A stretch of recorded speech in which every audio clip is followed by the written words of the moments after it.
There is no doubt, right now in this moment, there is a major public health, global crisis of the mental health facing these forcibly displaced persons all over the world. When you look on refugees, people are thinking about people being hungry, people being physically unsafe, people have no roof above their head, and it's all true and super, super important. But I think if you really believe in human rights and you want people to thrive later on, it's not enough. You need to take care of people's well-being, and researchers around the world know that definitely refugees suffer from a lot what we call in the West post-traumatic stress syndrome.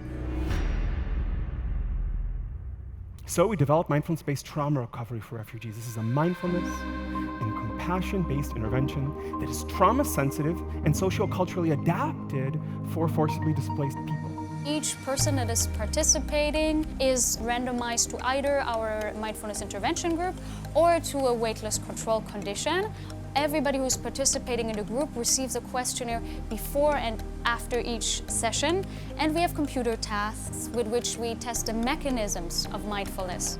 Mindfulness and mindfulness-based interventions adapted to the needs of refugees could be really quite promising, actually. And here I think we need to balance what might be the most effective, intensive, multi-systemic kind of intervention and reality. What does that mean?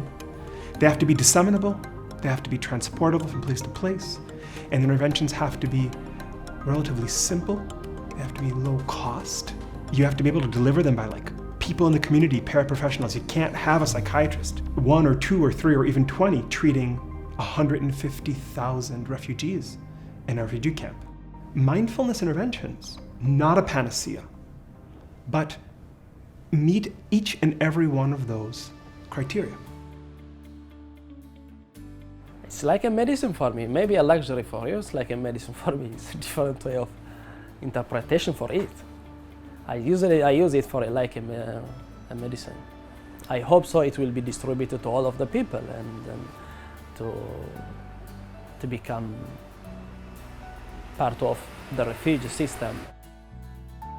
And I'm so relieved and happy to share that we finished data collection 3 weeks ago.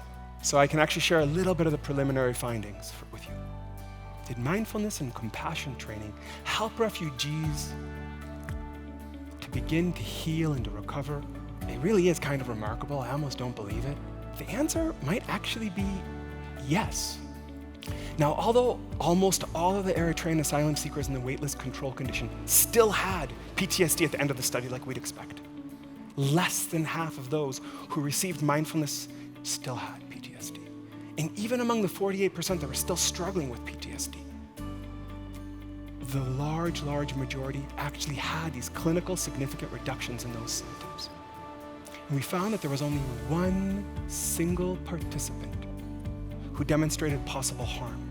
Bottom line, it appears that their intervention is in fact safe for even the most vulnerable and traumatized refugees. It's good news. It's very good news. And so now going forward from here, well, now we want to reach many, and I'll add another many, thousands of refugees. First, we hope to carry out a large, multinational study of mindfulness-based trauma recovery in refugees. And candidly, I don't know how we're going to do it. I have no idea how we're going to support it, but we'll find a way.